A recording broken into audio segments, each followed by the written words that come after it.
João 6:28. Perguntaram-lhe, pois, o que havemos de fazer para realizarmos as obras de Deus? Na minha versão está assim: que faremos para realizar as obras de Deus? Entendeu a pergunta? Senhor, fale conosco, que não seja eu quem fale, mas que seja o teu Espírito, nos ensinando, nos instruindo e pregando a cada um de nós. Amém.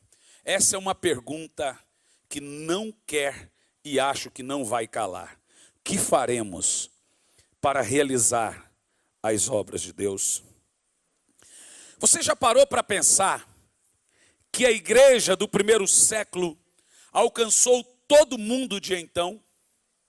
A Bíblia diz que eles alcançaram todo o território possível. Todo o território possível. E eles iam de casa em casa. Sabe que eu estava pensando nisso? A igreja neotestamentária, a igreja do primeiro século não tinha rádio, não tinha gráficas, folhetos impressos, não tinha aviões, internet, televisão, nem a Bíblia, e ainda assim ela foi eficiente e alcançou todo o mundo da época. Por exemplo, em Filipenses 4:22 nos mostra que Paulo ganhava até mesmo soldados romanos em ocasião de suas prisões. Os santos de Roma vos saúdam, os também da casa de César. Paulo ganhou 14.000 soldados romanos ao todo. Por isso ele foi chamado embaixador em prisão. Um homem preso, todo mundo que teve contato com Paulo se convertia. Não somente com Paulo, mas com todos os apóstolos. Por esse motivo, exilaram João em Pátimos para que ele não convertesse ninguém. Os caras eram poderosos, gente. O que eles falavam era poderoso. Por exemplo, no caso da cidade de Samaria, vejamos em Atos capítulo 8, dos versos 5 e 6, o padrão de como Samaria aceitou o evangelho. Lembra da nossa primeira pergunta? O que faremos para realizar as obras de Deus? É uma pergunta que todos temos que responder. A pergunta dos discípulos. Vamos ver aqui, em Samaria, Atos 8, versos 5 e 6. E descendo Filipe, a cidade de Samaria, pregava-lhes a Cristo. E o que acontece quando se prega a Cristo? Continua. As multidões escutavam unânimes as coisas que Filipe dizia, ouvindo-o e o quê? Vendo os sinais que operava. Veja agora que você tem um padrão de como Samaria foi alcançada. Através do sobrenatural. Por exemplo, nos versos 14 e 15, diz assim, versos 14 e 15. Depois que Filipe evangelizou Samaria, curou enfermos, expulsou demônio, a multidão via os demônios saindo aos gritos, os milagres acontecendo, a fama da conversão de Samaria chega aos apóstolos. Diz assim, os apóstolos, pois, que estavam em Jerusalém, ouviram que os de Samaria haviam recebido a palavra de Deus, através de um diácono.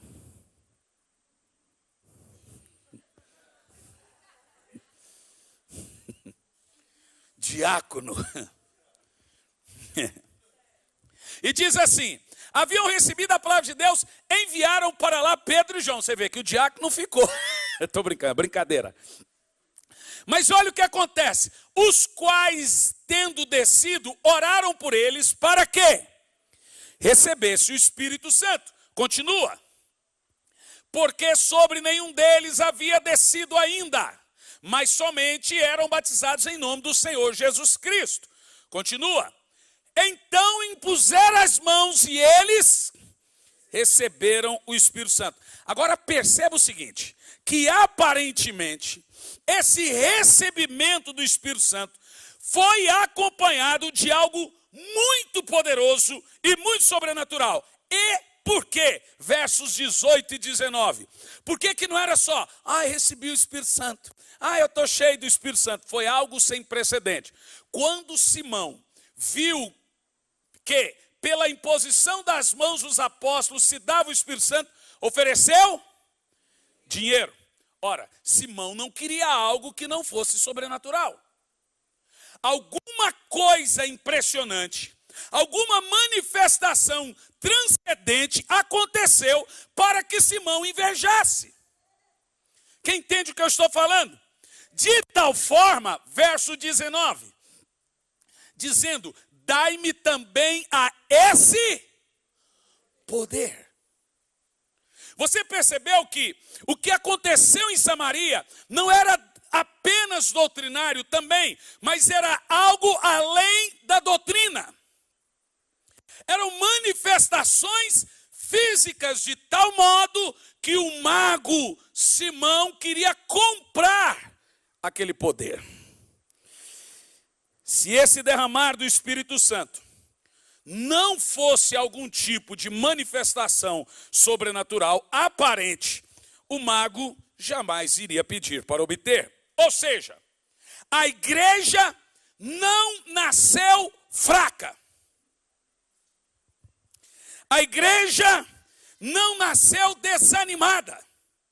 A igreja não nasceu sem energia. Agora veja bem, a igreja não avançou porque ela tinha pregadores famosos. Deixe-me te falar uma coisa, abre parênteses. Muito pouco faremos do púlpito. A igreja não vai alcançar nada a partir do púlpito. Você sabia que se pegarmos todas as igrejas protestantes e católicas do mundo e tentar colocar todos os habitantes dentro dessas igrejas, não cabe? Muito pouco faremos através das pregações. Muito pouco faremos a partir do altar, a partir dos prédios. Hoje nós temos 8 bilhões de habitantes no mundo. Desses 8 bilhões, só 3 bilhões já ouviram falar de Cristo. Não estou dizendo que conhecem. Não estou dizendo de alguém que rejeitou Cristo. Eu estou dizendo de alguém que já ouviu falar de Cristo. Ou seja, tem alguma coisa de errado, porque a igreja do primeiro século, sem a força política monetária, sem a força tecnológica da época, alcançou todo o mundo de então. E a igreja dessa época não consegue. Não te parece estranho que a igreja do primeiro século avançou e não tinha pregadores famosos? A igreja do primeiro século avançou não é porque tinha pregadores eloquentes.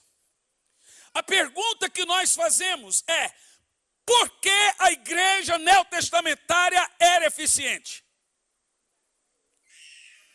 E você concorda comigo que ela era eficiente? Quem concorda que a igreja era eficiente?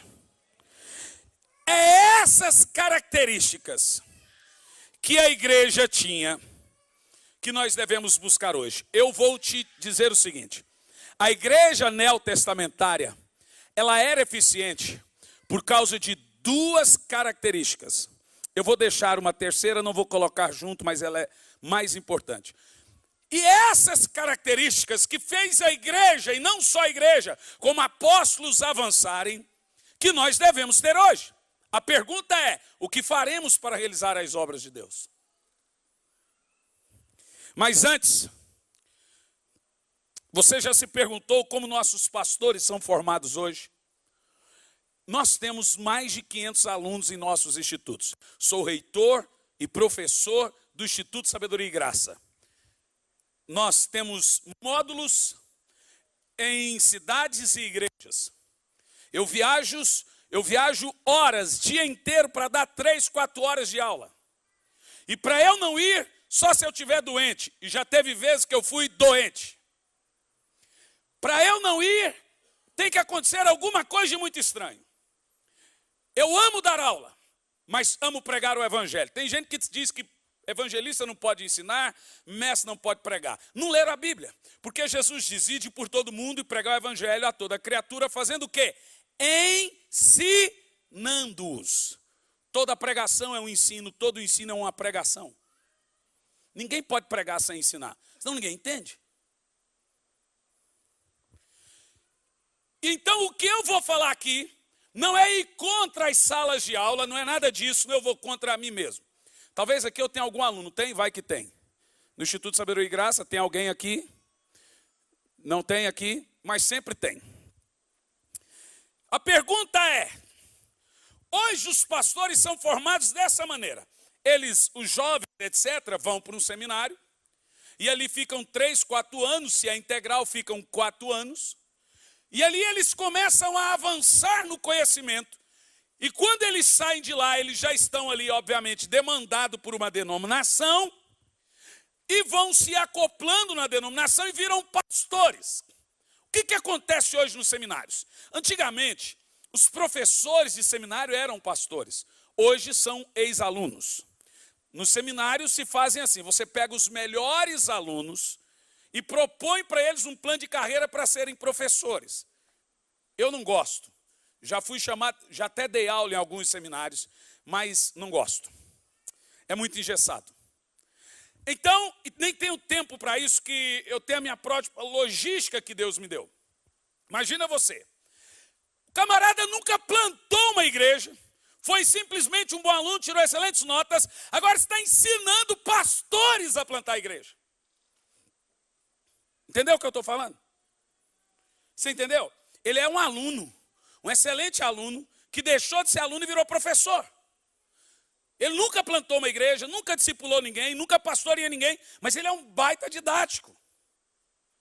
Eu não tenho nada contra, mas eu acho que tudo tem que ter o seu limite. Veja, e são esses que estão nas nossas igrejas, pregando, e o povo ano após ano tentando ver o que aquele camarada tem de Deus para passar para ele.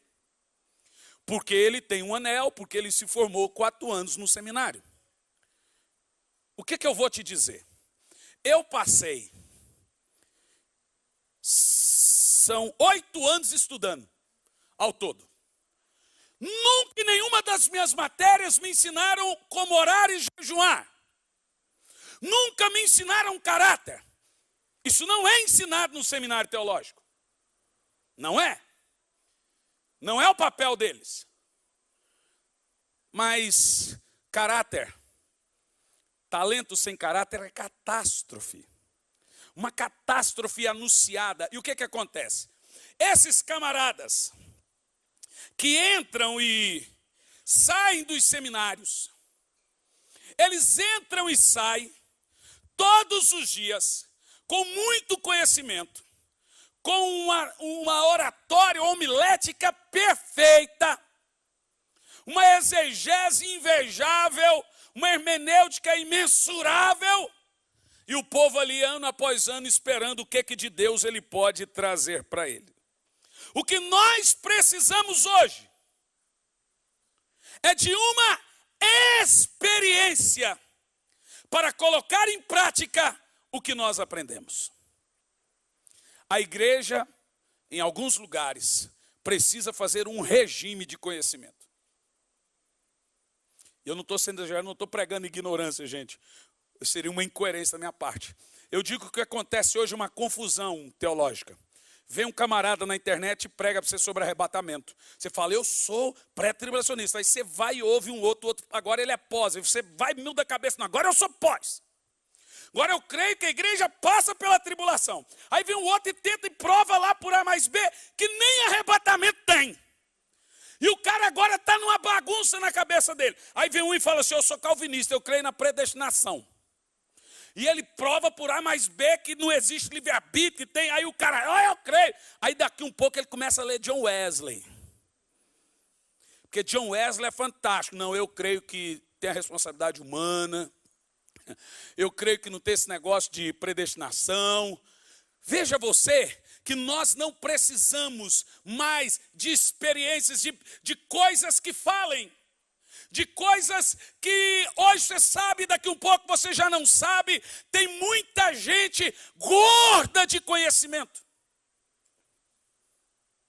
E esse negócio é interessante porque você pode estar com Deus em doutrina, mas com o diabo em conduta. Você pode ter Deus na mente e o diabo no coração.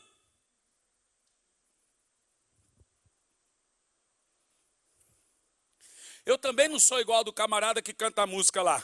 Teologia para explicar, e tem gente que pensa que aquela música é linda. Fala, ninguém explica a Deus. É mentira isso. Os profetas explicam a Deus, a Bíblia explica a Deus, e você também deveria explicar. Porque isso é ser testemunha. Você pode ser testemunha de alguém que você não conhece? Como é que você não pode explicar de alguém que você é testemunha? E a gente vai cantando essas coisas, sendo papagaio e repetindo essas besteiras. Como é que você não explica Deus se você não fala dele? Ah, eu não explico Deus. Deveria. Não é disso que eu estou falando. Eu estou falando o quê? A igreja do primeiro século, ela teve sim salas de estudo, vai por mim. Ela teve sim estudo bíblico, ela teve sim tudo isso. Mas ela não nasceu dentro de uma sala.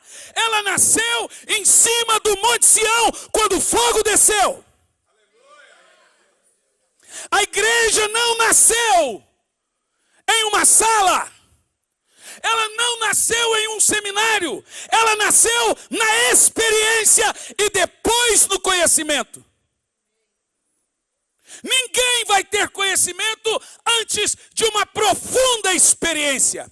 Se você der o conhecimento para uma pessoa antes de ela ter uma experiência com Deus, ela morre antes de nascer. E é o que acontece hoje. Muita gente se converte, corre para o seminário, não teve experiência com Deus, ele morre sem conhecer o Espírito Santo. Já pregando a palavra. Você conhece pregador assim? Ih, conheço muitos.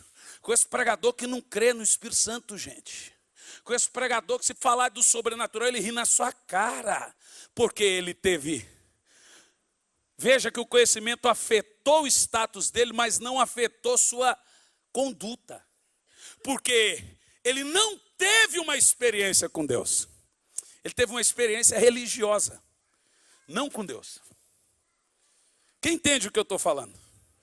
Quem consegue entender o que eu estou falando? O conhecimento tem que vir depois da experiência. Primeiro a igreja de Corinto recebeu os dons. Depois Paulo veio alinhando. Não faça isso, não ore em língua nessa hora. Não faça isso. Depois que ele veio alinhando a experiência. Porque se o conhecimento vir antes da experiência, o conhecimento não vai receber a experiência. Se a experiência vir antes do conhecimento, o conhecimento nunca vai matar a experiência. Porque ela é sempre mais forte. Sabe, a minha faculdade foi presbiteriana. Te juro. Mas sabe por que eu não me tornei um tradicional? Porque a minha experiência foi muito forte. Quando o camarada falava assim, língua estranha não existe, eu falo, o cara é doido. Quando o camarada fala, ninguém vê anjo, eu falo, é maluco. Quando o camarada falava assim, não existe homem ungido, eu falava, ficou doido. Tudo que ele falava no meu coração eu rejeitava, porque a minha experiência era muito forte. Eu vou contar só uma. Só uma. Eu estava noivo dessa mulher. E chegamos num culto. Tinha um pastor espanhol pregando. E eu começando os estudos, eu falava que palhaçada. O povo ria, chorava, caía e etc. Eu falei, mas isso é uma babaquice. Para que essa meninice? E eu criticando ela. Mulher é interessante, porque mulher ela fala com o canto da boca e pensa que ninguém está vendo, só ela. Ela fala assim, com a boca, todo mundo está vendo. Eu falei, para de criticar. Mas gente, olha que meninice isso. Daqui um pouco o pastor olhou para mim e disse assim, ei, você, vem cá. Eu? É, você, vem cá. Eu olhei para ela e falei, vai vendo. O cara vai passar uma vergonha. Porque ele pensa que vai cuspir em mim, dar rasteira, soprar e não vai acontecer nada. Eu sou crente maduro. Veja que se o conhecimento vir antes da experiência, ele mata qualquer experiência que você possa ter depois. Se a experiência vem antes, o conhecimento nunca mata a experiência. Aí vira uma mistura bacana. Deixa eu te falar, conhecimento sem experiência faz de você um religioso. Experiência sem conhecimento faz de você um fanático. O problema não está no conhecimento e nem na experiência. O problema está na ordem como cada um lhe é ministrado. Antes de nós promovermos conhecimento, devemos pedir por um intenso derramar do Senhor para que o nosso povo tenha experiência. Depois, nada vai matar. O pastor me chamou, aquele evangelista espanhol, e eu fui fono. Irmão, quando eu cheguei ao método, eu não lembro de mais nada. Quando eu voltei, eu olhei para ela e falei, o que aconteceu? Ela falou, veja na filmagem. Irmão, quando eu fui ver na filmagem, que mico. Tinha 2 pessoas me segurando. E eu caía, levantava e o pastor falava, tá bêbado, bebeu vinho novo. Ele zombava, olha aí o que o Espírito Santo fez com ele. Na frente de todo mundo.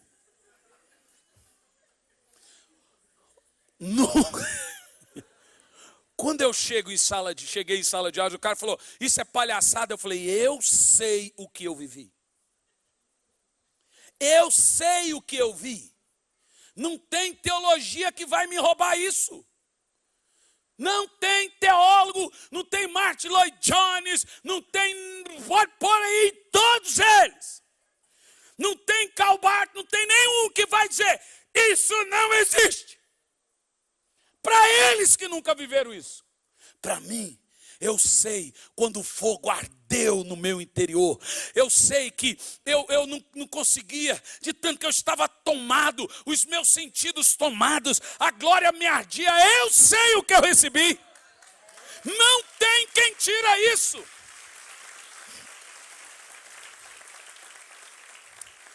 Então, o título do livro que eu estou escrevendo, e o tema é A Experiência.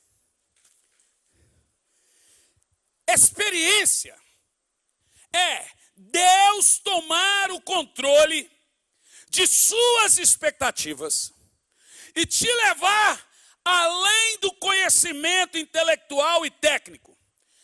Não tem como se fazer uma teologia em cima da experiência. A experiência é feita para você não teologizar e nem filosofar. Por isso a experiência.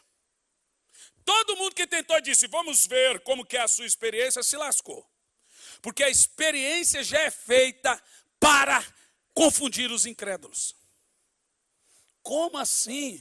A lavandeira agora falou que imagina você casado com uma mulher. E a mulher chega e fala, marido, estou grávida.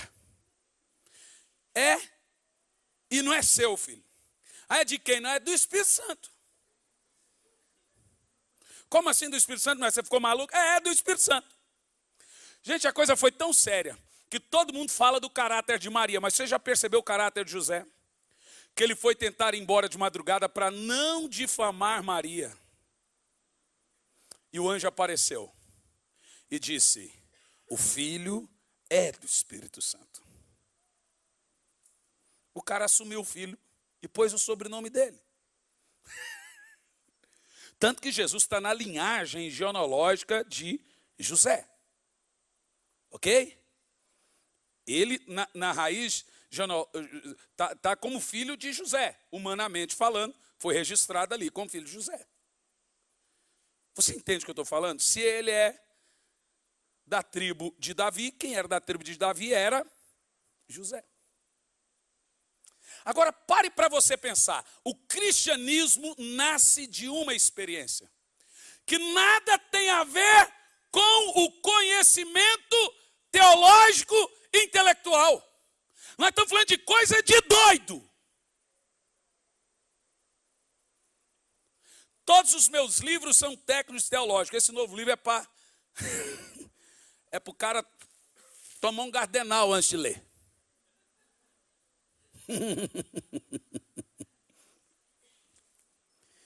Agora deixa eu te falar uma coisa interessante, presta atenção. Deus nunca pediu alguma coisa a alguém na Bíblia sem primeiro dar a ele uma experiência. Não existe uma só pessoa que Deus pediu alguma coisa para ele sem antes dar a ele uma experiência. Vamos lá.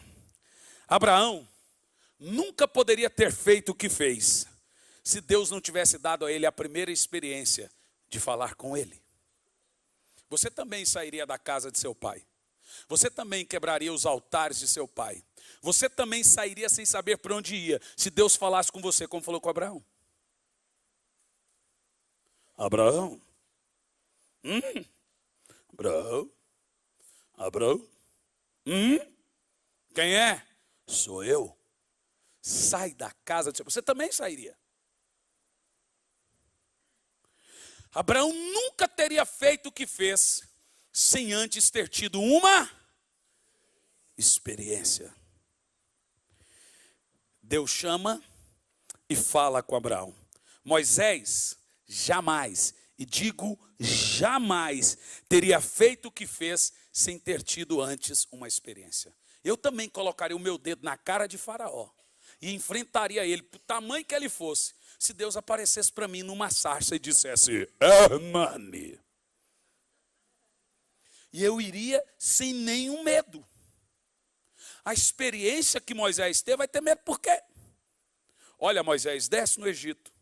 Você vai ser para eles como um Deus e o seu irmão como um profeta. Mas eu vou dizer que o Senhor é quem? Diga, eu sou o que o Sou me enviou. Tá, e vai fazer, eu vou fazer 10 sinais no Egito. Deus contou a trajetória para Moisés. A experiência faz você ter confiança. A experiência, ela destrói todo o argumento da dúvida e da técnica. Quem tem uma experiência com Deus antes de qualquer coisa, ninguém, eu digo ninguém, nem nada, nem circunstância o frustra. O que essa geração precisa é de uma experiência com Deus. Eu estou falando grande. Porque o Deus da Bíblia é um Deus que quando se revela, ele se revela da mesma maneira, já percebeu?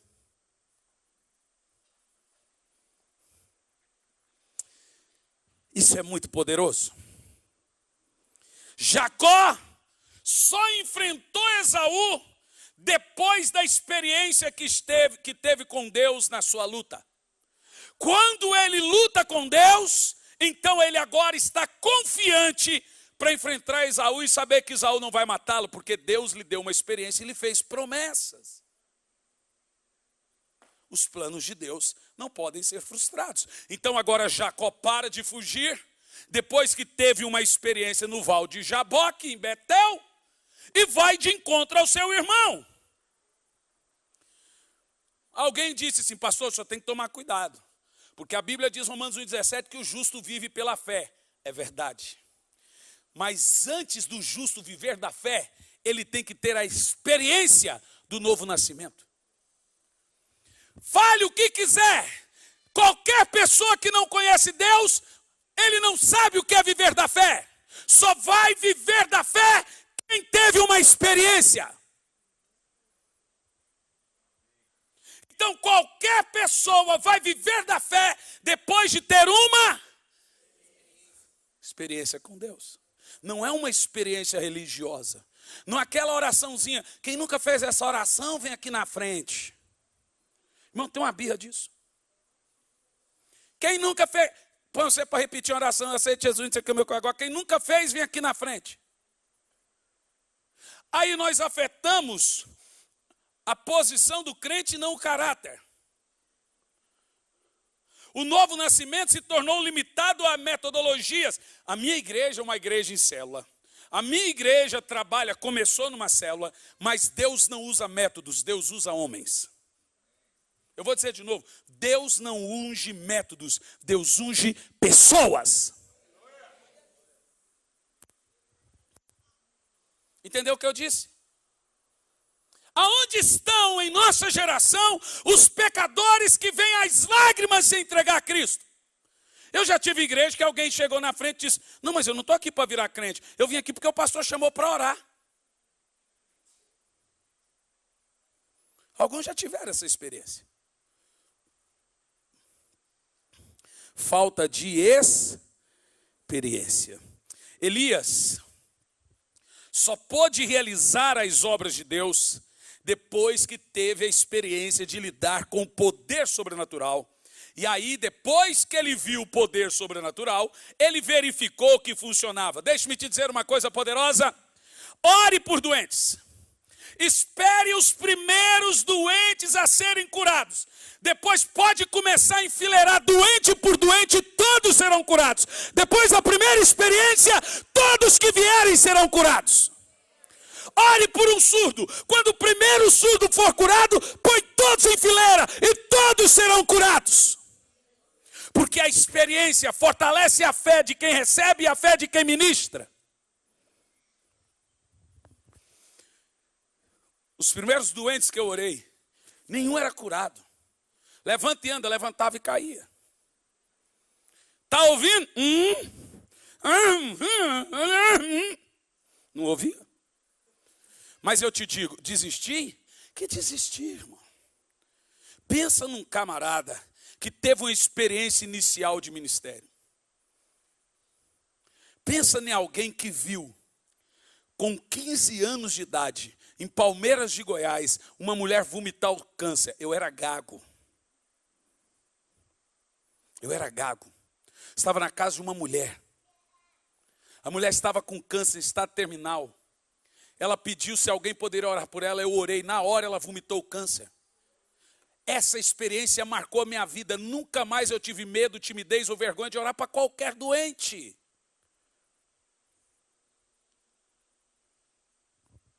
O que nós precisamos em nossos dias é de uma experiência. Eu sei que tem muitos ministérios grandiosos, com grande conhecimento. Mas mesmo assim, em nossos dias, nós temos líderes, pastores, que estão vazios, deprimidos e amargurados. O que muitos precisam é de uma experiência com Deus. Aquela experiência que não importa a dor que você está sentindo, você vai dizer, eu sei quem me chamou. Quando eu ouço essas notícias de pastores sucumbindo emocionalmente, eu imagino qual foi o nível da experiência. E eu vou te dizer por quê. Quando você tiver uma experiência com Deus, daquela doida, maluca, você não vai querer dormir. Você não vai querer comer. Você não vai querer fazer nada. Você vai querer ficar em oração. Você vai chorar por dias e até semanas. Quando você tiver uma experiência, dia 24 de setembro de 2011, eu estava no meu período de oração em São Luís do Maranhão, num quarto de hotel. Era 9 horas da manhã, bateu na porta do quarto. Quando eu abri o quarto, entrou um camarada e sentou na cama. Quando ele sentou na cama, eu fui para cima dele e falou, folgado. O cara bate na porta do hotel, entra e senta na cama. Quando eu cheguei, olhei no rosto dele. Era um anjo. Tu não acredita? Problema seu. Eu não preciso que você acredite em algo para que seja verdade.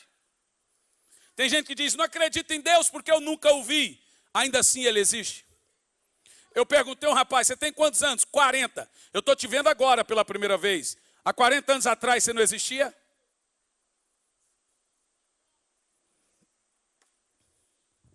Quando eu olhei aquele anjo, era dia do meu aniversário. Eu liguei para minha esposa na hora, em gemidos, e disse, ele está aqui. Eu não sei porquê, mas ele está aqui. E eu só vi uma palavra, eu vim passar seu aniversário com você. Recentemente, a minha esposa tinha que dormir no hospital para fazer uma bateria de exames, e ficou só eu, meu filho e minha filha em casa. Minha filha não gosta de dormir fora do quarto dela. Pode pôr para dormir com a gente na cama, ela não gosta. Quero a minha cama, ela que pede para dormir, eu quero ir dormir. E ela manda apagar a luz, que ela não gosta de luz. É um anão, não é uma criança. E ela fala, eu quero. E se a gente deita do lado dela, ela fala, vai para lá, eu quero dormir. E aí o meu filho com 15 anos é diferente. Pai, posso dormir com você? Pode, põe seu colchão aí, filho. Quando deu de madrugada, eu ouvi um barulho na cozinha. Desci a escada. Quando eu olhei na geladeira, da escada da geladeira, tinha um homem de costa. Eu fiquei parado. Eu não sei se eu estava no corpo ou fora do corpo. Não consigo te explicar, de fato. É o que Paulo fala, né? Mas eu fiz uma pergunta. Se você é de Deus, balança a cabeça uma vez. Se não for, eu já preparei para correr. Eu falei, é em paz a sua vinda? Você é de Deus? Ele... Eu falei, eita. Quem aqui gosta de ver anjo? Quem já viu? Quem quer ver? Eu tenho uma boa notícia, é possível. E uma má notícia, quem vê anjo vê demônio. É o mesmo reino, é o espiritual. E aí eu falei assim, eu vou voltar para a cama. Porque quando esse anjo aparece, ele traz uma mensagem, alguma coisa. Voltei. E adormeci. Quando deu mais de madrugada, meu filho acordou chorando. Pai! O que foi, filho? Eu vi um homem aqui. Eu falei, rapaz, você viu também? Sim, pai, eu vi um homem ali na porta. Posso dormir na cama? Eu falei, pode, filho. Como é que era o homem? Era um homem alto, todo branco. Eu falei, filho, eu vi ele algumas horas atrás. Que anjo é esse? Eu falei assim, é o mesmo. É o que apareceu em forma de criança em 2007. É o que apareceu em São Luís. E é o mesmo. Quando ele vem, ele quer falar. Vamos ficar quieto, que ele vai falar. Não sei o que aconteceu, irmão, nessa noite. Que ele não falou. Ele só queria dizer, estou aqui. A minha esposa chegou. E o meu filho foi falar, você vai falar com ele para voltar hoje. Como assim? Porque eu quero ver. Você vai falar com o anjo que eu quero ver ele. Ela nunca viu. Eu falei assim, eu não mando nele. Ele aparece a hora que quer, fala do jeito que ele quer, da maneira que ele quer. Veja, estou te contando alguns exemplos, são tantos. Mas todos os grandes homens de Deus tiveram grandes experiências. E a Bíblia está recheada dessas experiências. Quando você tiver uma experiência, você não vai conseguir dormir, comer. Você vai querer ficar só orando e chorando. Daniel só entrou na cova dos leões depois de ter tido uma experiência com Deus. Sadraque, Mesaque e Abedênego não puderam duvidar de Deus. Quando eles entraram na fornalha, eles disseram, esquente 7 vezes mais. Ninguém vai dizer um negócio desse, sem ter tido uma experiência. Jó só suportou a sua angústia, porque ele tinha uma experiência com Deus, por isso ele dizia, eu sei que o meu Redentor vive. Paulo não falava daquela maneira, não pregava do jeito que ele pregava, porque ele era inteligente apenas, porque ele tinha uma doutrina perfeita, ou porque ele memorizou vários versículos da Bíblia. Paulo era o que era, porque ele teve uma experiência. E uma experiência com Jesus em sua conversão. E por causa da sua experiência, Paulo sofreu açoites, naufrágios, perseguições, fome, sede, frio, e nem por isso ele pensou em desistir do ministério.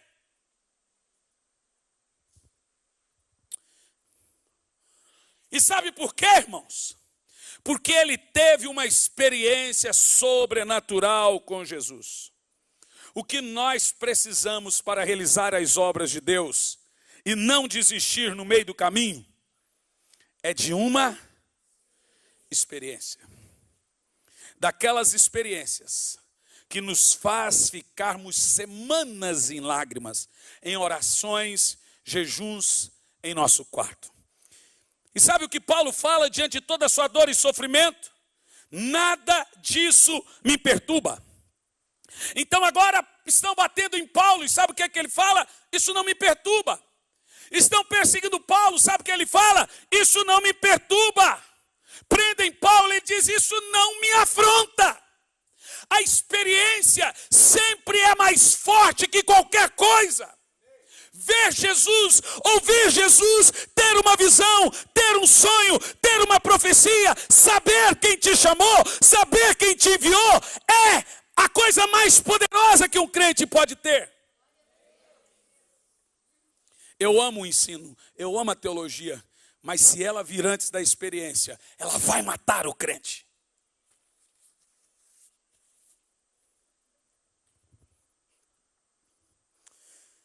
A igreja primitiva,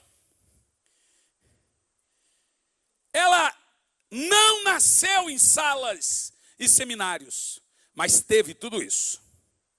Por isso que seminários e escolas tem que ser para crente maduro. O camarada vai para os seminários, ele não tem nem Jesus gerado nele. Quem gera Jesus na pessoa é a igreja. Seminário não forma pastor, seminário forma professor e teólogo. Quem forma pastor é o Espírito Santo. Quando Jesus é gerado no crente, agora sim, ele tem que crescer em graça e no conhecimento. Ele tem que ir para a sala de aula. Isso é o comum. Não antes disso. Nós temos a nossa escola. E chegava para nós, o camarada era assim, ó. Ah, esse menino está dando trabalho. Manda lá para a escola do pastor Hernani. Então a escola virou você quer agência de casamento, virou casa de recuperação de drogado, virou tudo menos uma escola de aperfeiçoamento cristão. Então, camarada que não prestava, o pastor mandava para nós. Está dando problema, manda para o pastor Hernani. Isso se repete. Quem entende o que eu estou falando? Quem compreende? Recentemente eu vi um testemunho poderoso de um muçulmano que aceitou Jesus. E ele aceitou Jesus, ninguém pregou para ele. Porque ele não deixava ninguém pregar para ele. Na Arábia Saudita, se você pregar para uma pessoa, para quem você está pregando, por lei ele tem direito de te matar. Então você corre o risco de tentar evangelizar uma pessoa e essa pessoa te matar. Então por isso ninguém evangeliza. Mas sabe como os sauditas aceitam Jesus? O próprio Cristo aparece para eles. Lá na Arábia Saudita, todo dia você tem testemunho de muçulmanos se convertendo porque tiveram sonhos e visões com Jesus. O Jesus aparece para eles.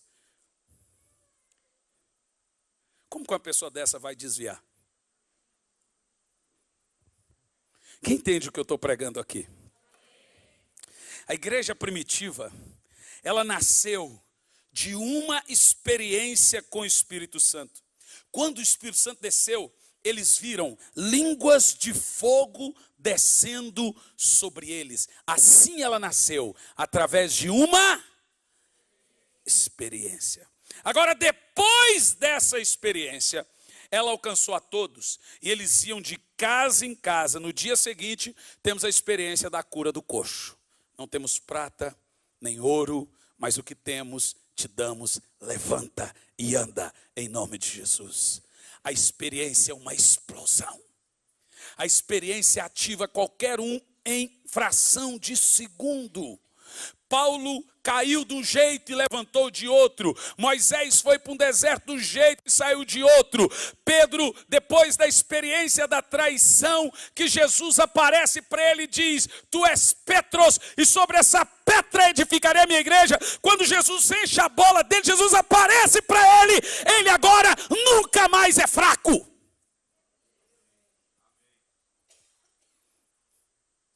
Quando Estevão teve a experiência de, toca aqui, Estevão. Opa, Estevão, sai da zona. Tomé, Estevão não é com você. Quando Tomé teve a experiência de tocar nas mãos perfuradas, a dúvida foi embora na hora.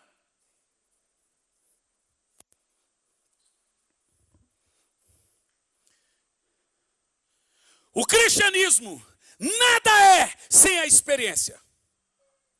O que faz de nós diferentes é que nós atuamos no sobrenatural. Não somos bruxos, nem feiticeiros e nem magos.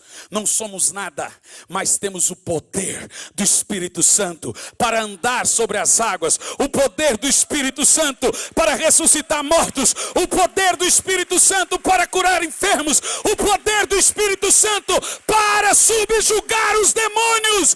Temos poder, temos uma experiência. Um culto é uma experiência. Ninguém aguenta culto chato, enfadonho. O culto tem que ser uma experiência. Eu vou te dizer, seja bem-vindo à sua experiência. Quem pode dizer 3 vezes, experiência.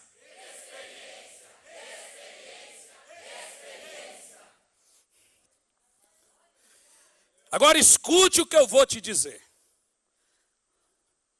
Eu só estou te dando a introdução do livro. Deus levantou Israel com um objetivo. Sabia disso? Só um objetivo que Deus levanta a nação de Israel. Que foi revelar o único Deus ao mundo. Na época em que Deus levanta Israel, todas as nações da terra eram idólatras e serviam a mais de 5 deuses. E Deus queria ser conhecido no mundo. Então ele levanta Israel para manifestar o seu poder através de Israel. E a ideia era que, através de Israel, o mundo ia ver que não existe 1, 2, 5 deuses, existe só um Deus. Então veja, naquela época, Israel era a única nação que tinha um Deus sem face, sem nome, sem imagem e um Deus só. Então eles diziam, como vocês podem servir um Deus só? Qual é o nome do seu Deus? Qual é a face? Como é que alguém adora um Deus sem rosto? Então Deus levanta Israel, mas até o Egito, Deus era conhecido de palavras. Aí você se pergunta, por que Deus manda Israel para o Egito? Diz a Bíblia, para manifestar o seu poder. Por causa do evento do Egito, todo mundo pagão na época conheceu o Deus de Israel. Então agora escute isso. Isso é muito poderoso. Os deuses mudos e mortos, que atrás de cada deus tinha uma potestade, um demônio, assim como hoje. Esse povo orava para os seus deuses, não acontecia nada. Você tem a história do deus Moloque, nas terras de Moabe, em que as mulheres jogavam as crianças para esse deus, através dos Balaíns, o deus Balaque. E você tem essas histórias de deuses que nunca existiram, mas os demônios inventavam para ser cultuados. Então agora o Deus poderoso se revela através de uma nação. Um Deus que não tem face, mas que existe. Os deuses eram mudos, mas Israel tem um Deus que fala com eles. Os deuses não faziam nada pelos seus servos, mas Israel tem um Deus que os mantém 40 anos no deserto e provê todas as suas necessidades. Por 40 anos no deserto eles não plantam, não colhem, não tem fonte de água. A Bíblia diz que uma rocha andava com eles e toda vez que eles tinham sede, saía água daquela rocha. Um Deus que pode abrir a terra e engolir muros. Um Deus que pode rachar as maiores muralhas, que pode abrir o mar. E essa fama de Deus foi se espalhando no mundo pagão de então.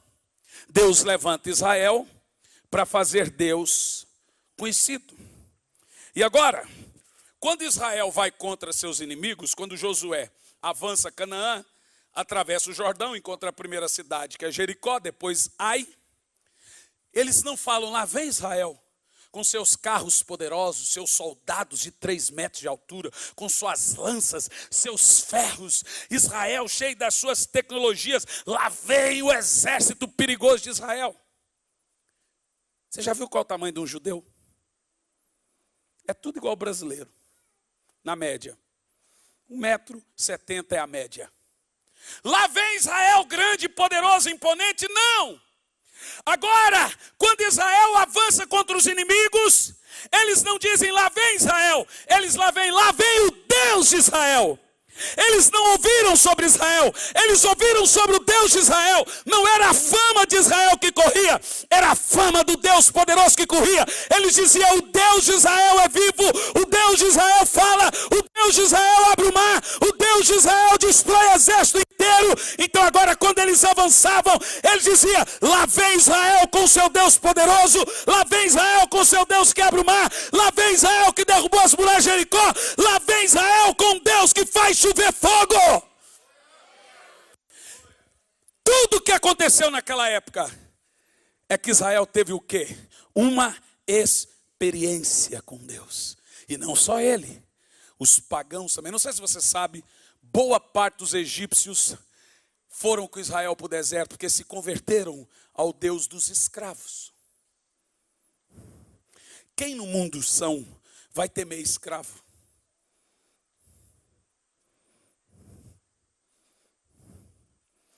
Lá vem Israel, a menor nação do Oriente Médio, de escravos pobres, sem força, sem arma, mas com um Deus poderoso. Por isso que Deus não escolheu uma grande nação para servir de testemunha. Ele escolheu uma nação pequena para que falasse dele. E agora eu tenho um negócio para te dizer. Olha que coisa poderosa. Escute isso. Assim como Deus levantou Israel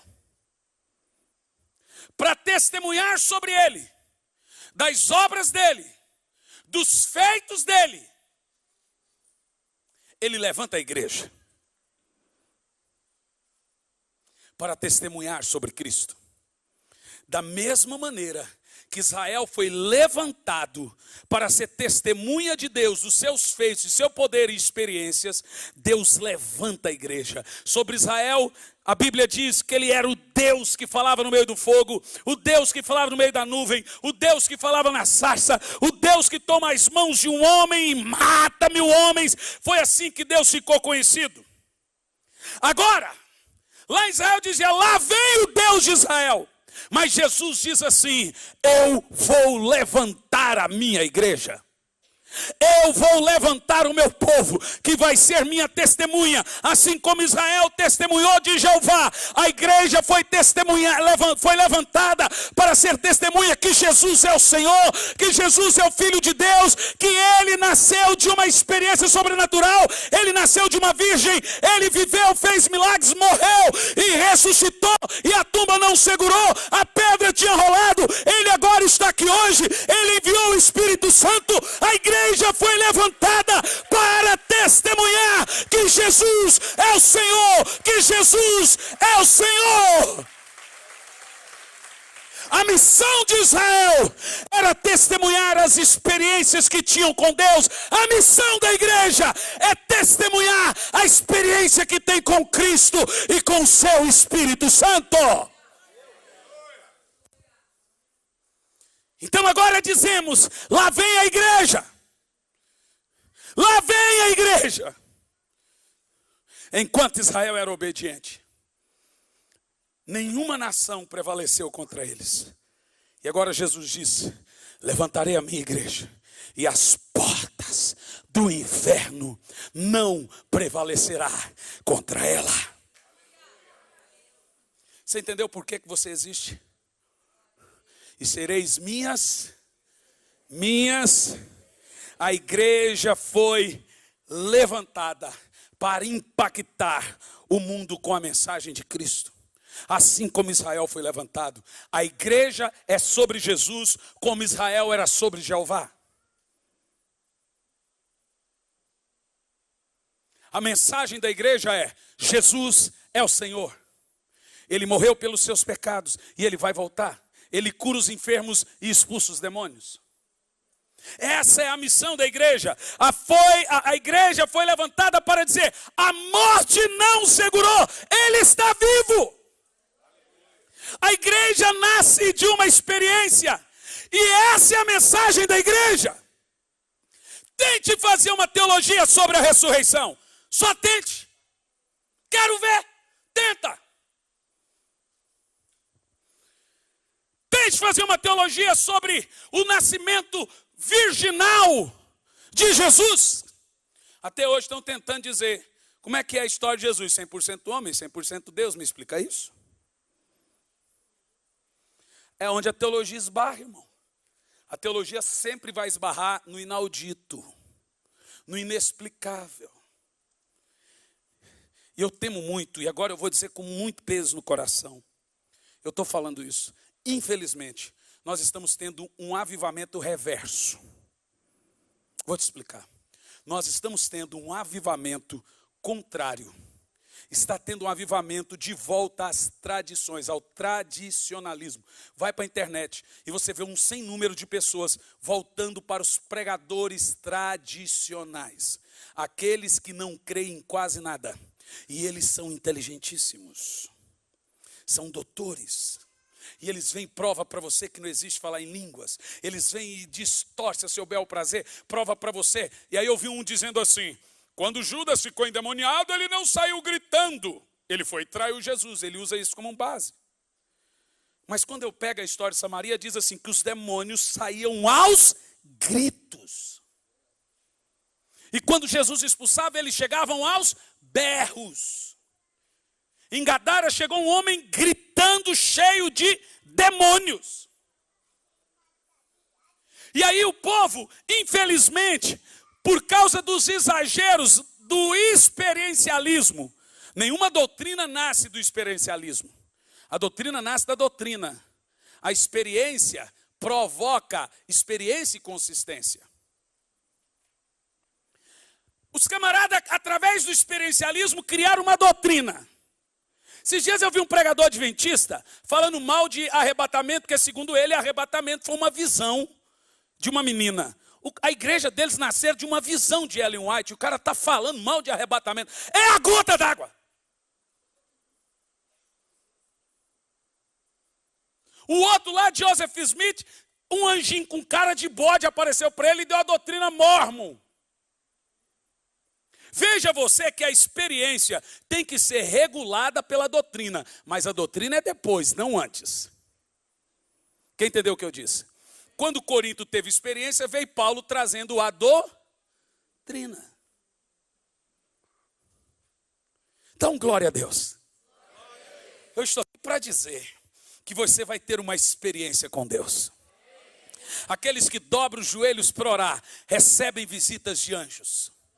Eu estou aqui para dizer que a partir de hoje você vai orar e milagres irão acontecer. Eu estou aqui para dizer que paralíticos irão andar. Eu estou aqui para dizer que você é a igreja. E eles vão dizer, lá vem a igreja de Jesus. Lá vem o obreiro de Jesus. Lá vem o apóstolo de Jesus. Lá vem o discípulo de Jesus. Lá vem o pregador. Lá vem a testemunha de Cristo.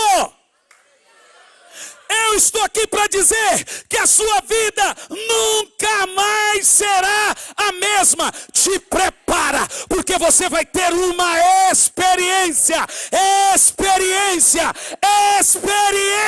com Deus. Daquelas que você nunca mais esquece.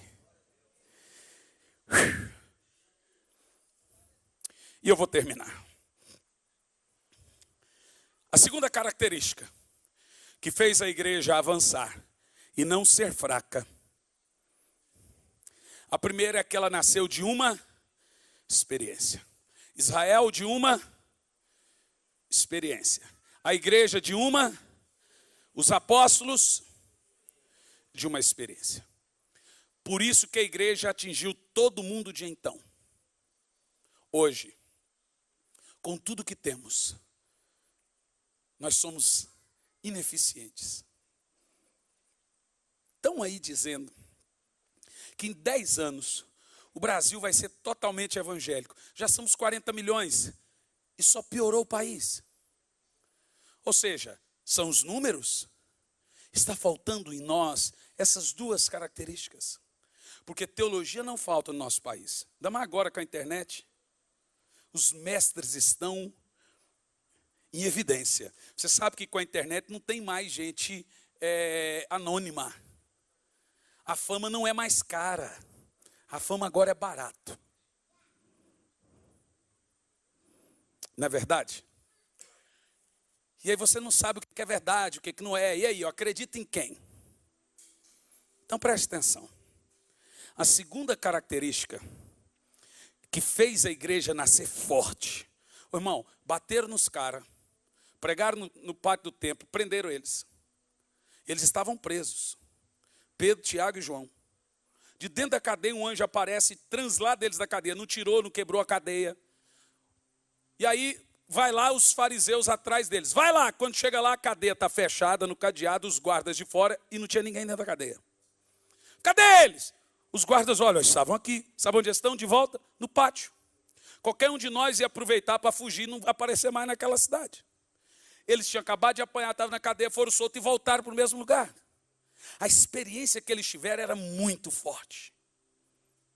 Que Deus nos dê essa experiência.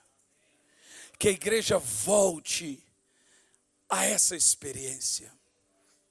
Que a igreja volte a crer. Além das bênçãos. Além só do conhecimento. Mas que ela volte a ter experiência com Deus. Sabe qual é a sua oração? Senhor, eu quero ter uma experiência contigo. Não sei como. Não sei que dia. Mas não me deixe sair desse lugar se a sua glória não for comigo. Mostra-me a tua face. Revela-me a tua voz. Eu quero ter uma experiência. Sabe, o movimento pentecostal foi grandioso. E por não ter a doutrina depois, começaram a fazer besteiras, culto a anjo e etc, um monte de coisa. E nasceu o neopentecostalismo, infelizmente. Mas não é porque eles fazem coisa certa de maneira errada, que nós vamos crer que não existe mais a coisa certa. Deus é um Deus que ainda aparece no fogo. Deus é um Deus que ainda fala de dentro do vento. Deus é um Deus que ainda dá sonhos e visões. Deus é um Deus de transferência de unção, que tira do espírito de um e transfere para o outro. Deus é um Deus do poder. O Deus da Bíblia é o Deus de hoje, não tem outro. Olha que coisa poderosa, Paulo disse, aonde eu vou, o Espírito Santo aparece. Para mim, eu não sei como que ele aparecia, mas ele aparece. E me diz qual é os sofrimentos que eu vou enfrentar. O Espírito Santo dizia, ó, lá você vai apanhar tantas vezes, vai ser preso, vai levar uma coça, e ele ia assim mesmo. A Bíblia diz que os discípulos eram transladados. Filipe foi transladado de um lugar para outro. Psh! E você só vê em filme de Jornada nas Estrelas. Eu estou falando disso. É impressionante como nós secularizamos a teologia hoje. Viramos liberais sem perceber. Não conseguimos crer mais na transcendência. Não conseguimos crer mais na experiência. Tem gente aqui que vai escrever para mim que você vai ter uma grande experiência com Deus. Você vai começar a enfileirar os doentes. Põe todos os paralíticos aqui. Agora vai levantando, levantando. Eu me lembro até hoje, a primeira grande cruzada que eu realizei em Friburgo. Tinha pelo menos uns 30 paralíticos, está no YouTube. Eu falei, põe todos aqui, todas as cadeiras. Eu falei, levanta e anda. Quem não tiver fé vai cair. Eu falei para os obreiros, põe ele de pé. E o obreiro foi pondo de pé. Uns andavam, outros caíam. Um andava, caía. Andava, caía. A maioria andou, alguns caíram. Eu já quebrei cadeira de roda. A mulher chegou num culto, tinha acabado de ganhar uma cadeira de roda de presente de aniversário, 22 mil reais. Com controle. Eu orei por ela. Ela andou. Eu falei assim, agora, o que você vai fazer com a cadeira? Está pagando a segunda parcela. E aí? Vou guardar. Vai. Chamei o diácono, falei, pega lá um pedaço de madeira maciça. O cara trouxe a madeira. Irmão, eu debuiei no cacete. A cadeira inteirinha. Sabe, eu tive uma experiência com Deus depois de ler o livro de Smith Wigglesworth. O Smith Wigglesworth era assim que ele fazia as orações dele. Trazia o paralítico, ele virava a cadeira, vai andar, ele pá, chutava a cadeira. O cara já caía do outro lado, levantando e andando assim, ó. Ele chutava a cadeira e o cadeirante. O cara virava assim, anda em nome de Jesus, pá! Um dia eu fui numa cruzada de Morte Cerulo. Alguém pode falar o que quiser de Morte Cerulo hoje. Quando eu leio as coisas, ouço as coisas, eu me atenho na parte boa. O resto Deus cuida. Mas eu fui num culto, quando eu estou te falando de experiência, é isso. Eu tinha 16 anos de idade. Morte Cerulo estava ministrando em Goiânia. Eu cheguei e havia tanta gente naquele ginásio. Eu fui me espremendo, cheguei pertinho do púlpito. Morte Cerulo estava pregando. Daqui um pouco tinha perto dele um moço coxo. Sabe aquela pessoa com as pernas atrofiadas e ele andava com um toquinho assim, ó. E as pernas para dentro. Morte Cerulo olhou para o moço e disse: Let your eyes. Hã? Levanta. Eu falei, mas será que esse pregador é burro? É o quê? Todo mundo está vendo como não tem perna. Como é que ele está mandando eu levantar? Alguém chegou no ouvido do Morte Cerulo. Ele não tem perna. Morte Cerulo falou assim, não te perguntei nada. Só no coice. Levanta. Come here. Let your eyes. Eu lembro da fala até hoje. E o camarada olhou. Como levanta as pernas assim, gente? Para dentro. E ele deu um grito por último. Não! O camarada pegou os braços que era comprido e pôs assim no chão. E começou a fingir que estava levantando. E o Morte Cerulo falou, não!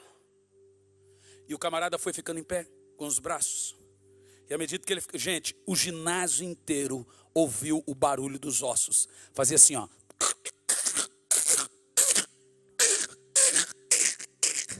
E o homem ficou em pé. Quando ele ficou em pé, Morte Cerulo disse, caminha.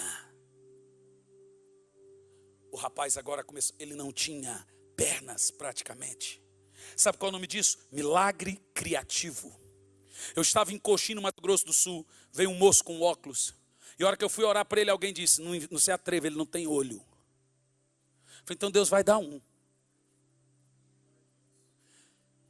Será que nós cremos nesse tipo de experiência que Deus faz crescer um braço onde não tem? Porque com os apóstolos e com Jesus existia. Jesus colou a orelha de volta em Malcolm. Pastor, o senhor está doido mesmo? Não estou doido não, eu sou cristão. Essa é a Bíblia. É nós que nos secularizamos, nos tornamos lights. Esse é o cristianismo, gente. Coisa de doido. Coisa de maluco. Crente voa. Como é que você vai ser arrebatado se não souber voar? Você vai se encontrar com Cristo aonde? Responde para mim. Não aprende a voar para você ver. Quero ver, não aprende a voar. Vamos ver se você vai ser arrebatado.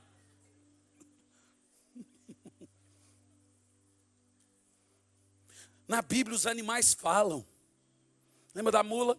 O profeta burro que falou com o burro profeta? É a Bíblia, gente. Aí as pessoas começaram a falar, fanático, você vai, ó, se amoldando. Eu vim aqui para te dizer que o meu Deus é o Deus que batiza com fogo. O meu Deus é o Deus do sobrenatural, é o Deus da experiência. Te prepara aqui nessa igreja. Vocês vão ver mortos ressuscitando, vocês vão ver paralíticos andando, vocês vão ver cegos enxergando. Tem pastores aqui, te prepara, irmão. Chega de uma vida ministerial frouxa.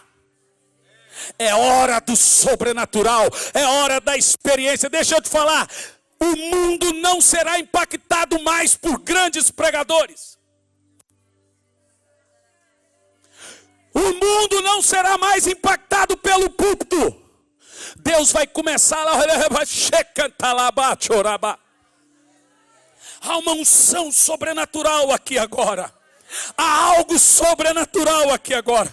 Deus está levantando profetas, evangelistas, mestres, apóstolos aqui agora. Eita, tem gente recebendo o manto de prodígios e milagres agora. Eita, irmão, aproveita esse momento, que é um momento como esse.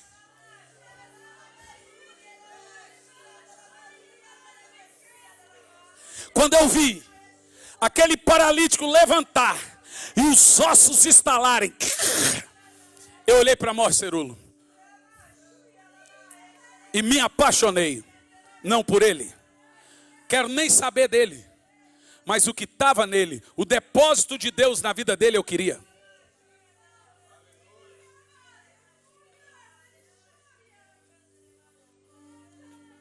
Tem gente que não acredita nisso, tem problema. É igual você pôr um prato de comida e o cara falar, não gosta, não tem problema, eu gosto, dá para mim. Quando alguém falar para você que não acredita em transferir a instrução, não tem problema, deixa para mim que eu acredito. Eu estava em Curitiba, em 1998, e me disseram que Morcerulo estaria pregando no Minas Center em Belo Horizonte. A única coisa que veio na minha cabeça foi a experiência que eu tive de ver aquele milagre diante dos meus olhos. Aquele moço sem perna ficar em pé. Eu falei, irmão, nunca tinha pregado para mim sobre transferência de unção.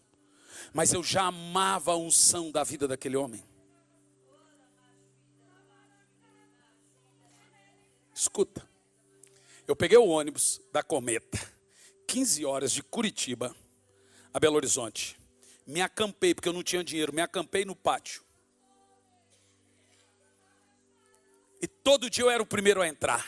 Eu queria que Morcerulo orasse por mim, mas o segurança não deixava. Então um dia Morcerulo estava pregando. E o único momento que ele estava vulnerável era na hora que ele estava pregando. Eu queria o depósito de Deus na vida dele, que não é dele. Eu não estou invejando o ministério dos outros. O que é dele, o que está nele não é dele, é da igreja. Eu não estou nem aí para os carros que ele tem, a fama que ele tem. Eu quero é a unção, o depósito de Deus nele, não é dele.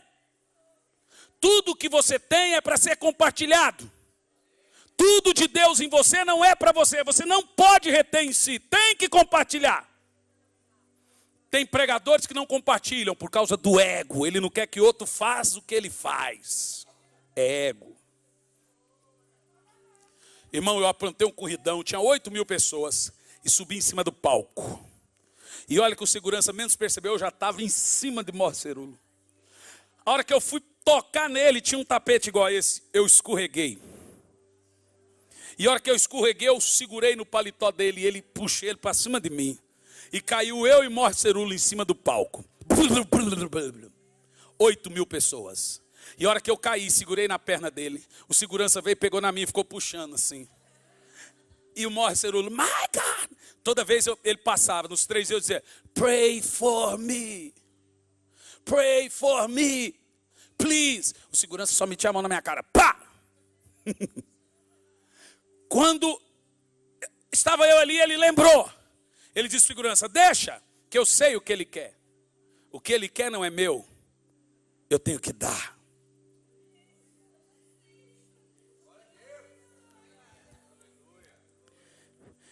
Eu saí de Curitiba e vim em Águas de Lindóia, porque eu amo o ministério de um irmão, chamado John Piper. Eu queria ter o dom para ter a sabedoria de interpretação da palavra, a sabedoria do ensino. E John Piper ministrou muito. Eu vim com o carro. John Piper estava pregando, eu fiquei no palco. Parei. Quando ele desceu, eu parei na frente. Falei, pray for me, please, now. Ele disse, ok. Ele me abraçou. E ali sentimos tremendamente a unção de Deus. Por 3, 4 minutos e ele foi embora. A partir desse dia, tudo que eu comecei a examinar nas escrituras parecia que a letra ficava grande. A unção que você respeita, você recebe.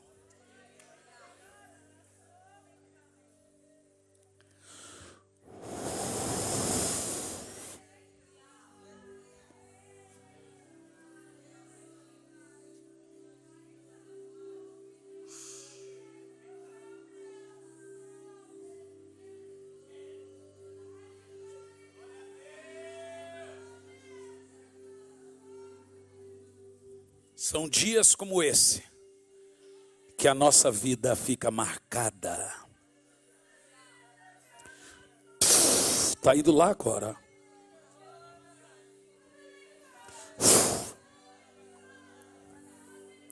Tem fogo descendo naquela cabeça. Ó, tem uma corrente de fogo passando de cadeira em cadeira. Você vai sentir. Dons estão sendo distribuídos aqui agora. Não precisa eu dizer o que você tem que fazer. Eu não quero sugestionar sua fé. Não quero sugestionar sua unção. Eu quero que você seja tocado na sua medida. Pega.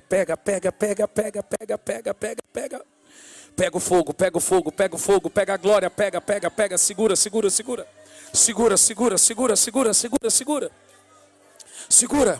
Ele está transferindo dons, unção, ministérios. Aquece. Oxanda rebatso do courabate. Checou, traz esse rapaz aí para mim. Remocou de cá, terebasto de cas. Rossocou da mate, calamá.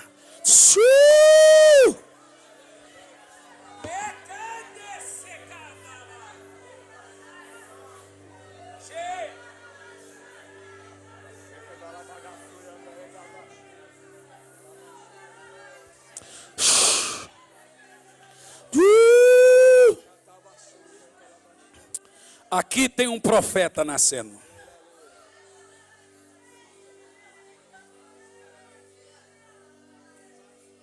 Ah, não acredito nisso, tem problema não. Passa o prato para outro que ele come a sua parte.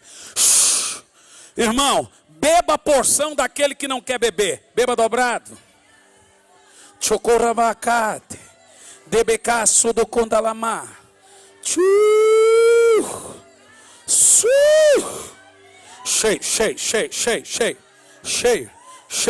Vai bebendo, vai se enchendo de fogo. Vai se enchendo, cheio.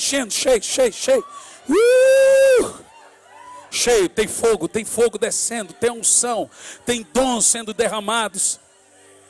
Tem gente sendo curada, restaurada e recomeçando. Rabas!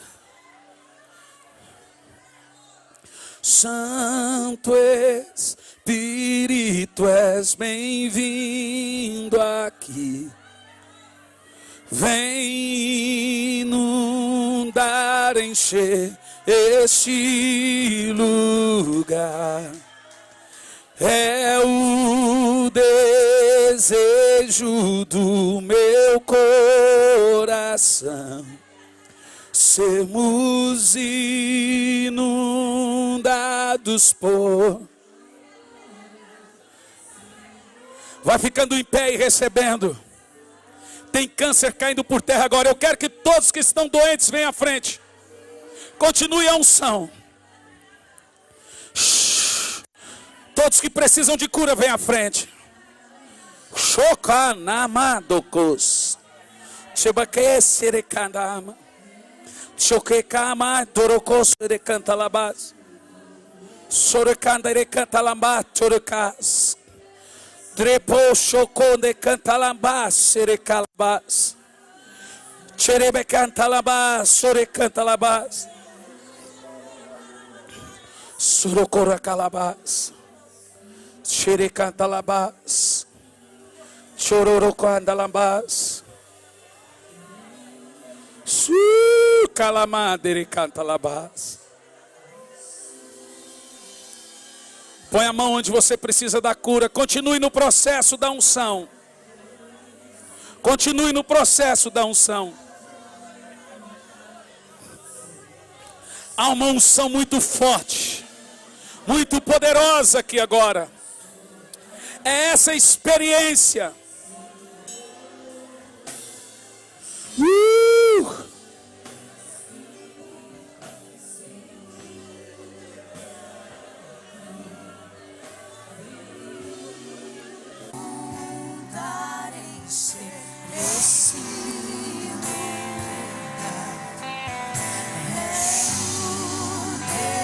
Tem câncer saindo aqui agora. Tem doença saindo aqui agora. Dados por tua glória, Senhor. Não há nada igual. Não há nada melhor. Seja curado agora. A que se compara esperança viva.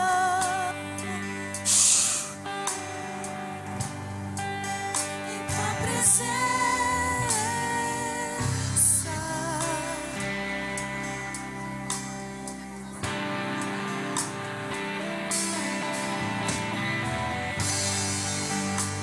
Eu provei e vi O mais doce amor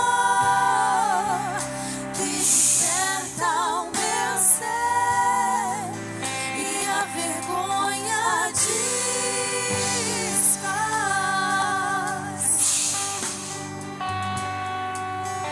Tua presença.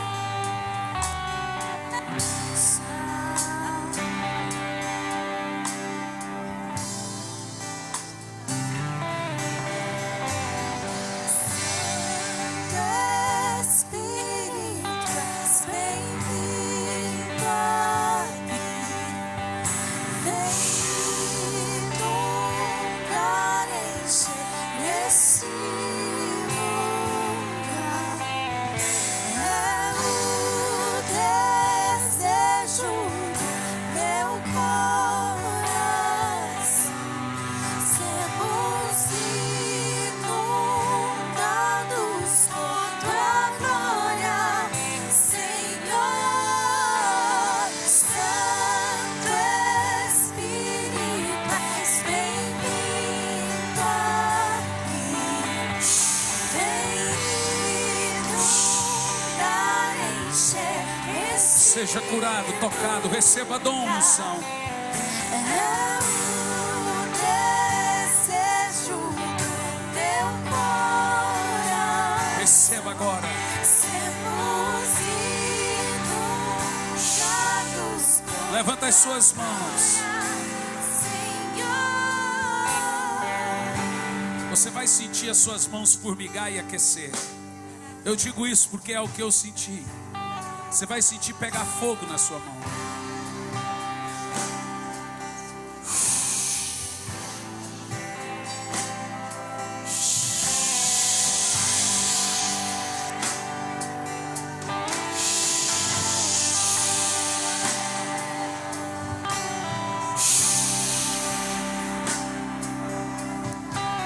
Clame a Deus por uma experiência. A segunda característica é poder. Jesus disse: ficai em Jerusalém, até que do alto sejais revestidos de poder. A igreja nunca operou sem poder.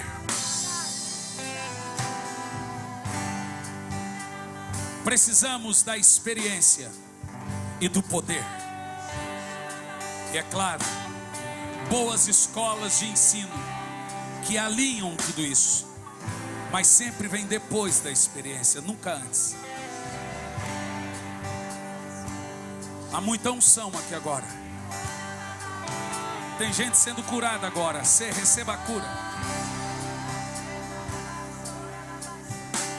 Que os surdos ouçam agora.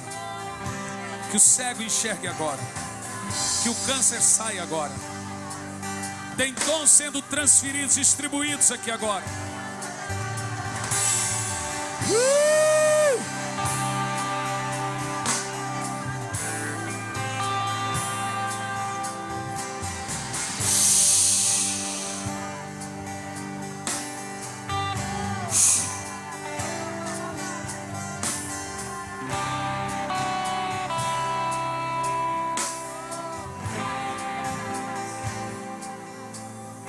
Levanta as suas mãos. Diga: Senhor, me dê uma experiência muito forte e profunda. Uma experiência sobrenatural. Os que precisam de cura, Põe a mão no local onde você precisa. E essa doença está sendo queimada agora. Receba a cura agora. Receba o milagre agora. Em nome de Jesus. Em nome de Jesus. Em nome de Jesus. Tem câncer saindo agora.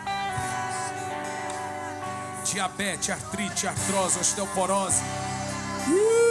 É muito forte aqui, gente. Eita! Aplauda bem forte o nome do Senhor.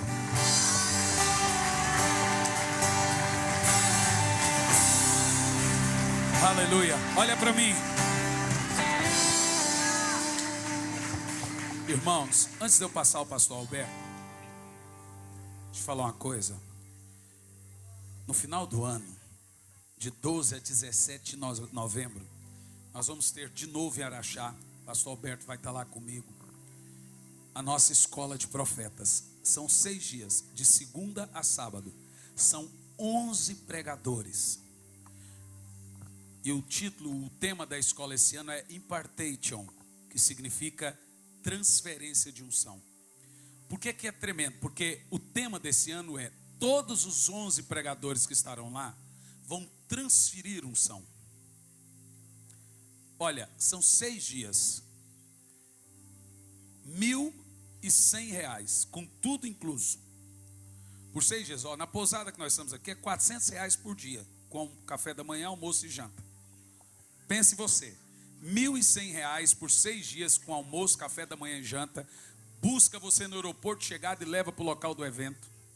E com todo o evento incluso. Você não está pagando R$1.100 para ir na conferência, igual tem gente que diz R$1.100 para uma conferência. Você não está pagando R$1.100 para a conferência.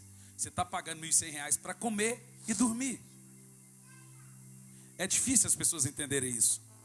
Se você fosse ficar 6 dias numa cidade turística igual Araxá e pagasse hotel por 6 dias, e mais almoço, janta e café da manhã, pense você. E mais a conferência. Então vou te dar um conselho. Pega junto com o pastor Alberto, faça uma caravana, vá com ele. Araxá vai dar 600 quilômetros daqui. Faça a sua inscrição, invista no seu ministério, invista numa experiência, invista em algo. Pastor, quem são os pregadores? São bastante. Tiago Bruné, Lucim Barreto, Luciano Subirá. São 11, irmão. Luiz Hermínio não está nessa, teve na passada. Mas são muitos pregadores. São 11 pregadores. Louvor, Morada, Marcos Salles. É tanta gente boa e cheia de unção. A unção que você respeita, você prospera. Se você fizer pelo site, você pode fazer até em 12, 24 vezes. 12 vezes pelo site. Quer anotar o site? missãovem.com. É um investimento. Vale a pena. Vai com o seu pastor. Eu creio que eu não vim aqui para fazer barulho. Eu vim aqui para deixar uma inquietação em você. Porque muita gente foi curada aqui agora. Mas não é só isso. Porque a cura é menos importante do que a unção. Tem gente que é curada e não tem uma experiência. Tem gente que é curada e nem aceita Jesus. Mas a experiência, eu vim aqui para te trazer uma inquietação. Você vai ficar inquieto depois de hoje. E essa é a minha ideia esse ano. Inquietar a igreja para viver o mais de Deus. Para entrar em águas profundas. Águas profundas. Amém? Eu não posso terminar sem fazer o apelo. Quem aqui nessa noite quer entregar a sua alma e a sua vida a esse Jesus tão lindo, tão poderoso? Levanta a mão onde você está, que eu quero orar por você. Tem alguém que quer fazer isso? Temos lá, tem pessoas. Tem mais? Levanta a mão bem alto. Os obreiros da igreja, vai lá onde estão essas pessoas com a mão levantada. Fica com a mão levantada. Tem uma senhora lá atrás, tem um rapaz ali. Faça confissão com eles. Irmãos, olha para mim. A unção que você respeita, você prospera. Pastor Alberto, vem aqui, querido.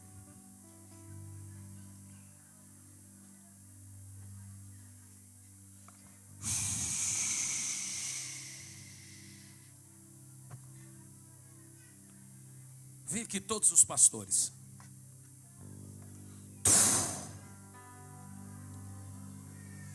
Tem algo muito forte aqui nessa noite. Os obreiros, pastores.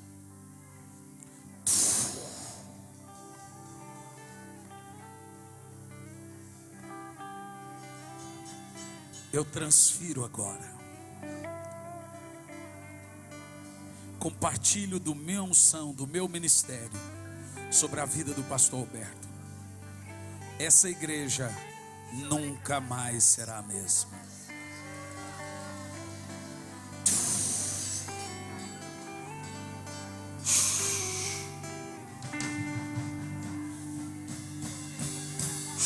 Receba a mesma unção. Receba a mesma unção. Receba a mesma unção. Receba a mesma unção. A mesma unção. Receba a mesma unção. Receba a mesma unção. Receba a mesma unção. Receba a mesma unção. Receba a mesma unção. A mesma unção. Receba a mesma unção. Chocorabaqué da Abas. Agora eu não sei quem vai terminar o culto, porque receba a mesma unção agora. Uma cura e a unção. Receba agora.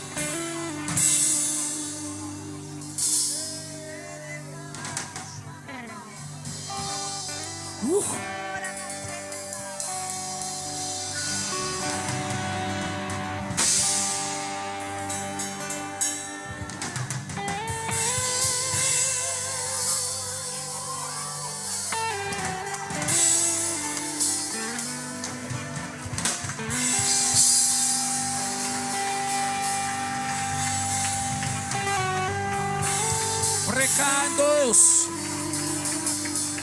remacadeca. Quando o culto terminar, eu estou lá. Agora olhe bem. Posso te dar uma dica?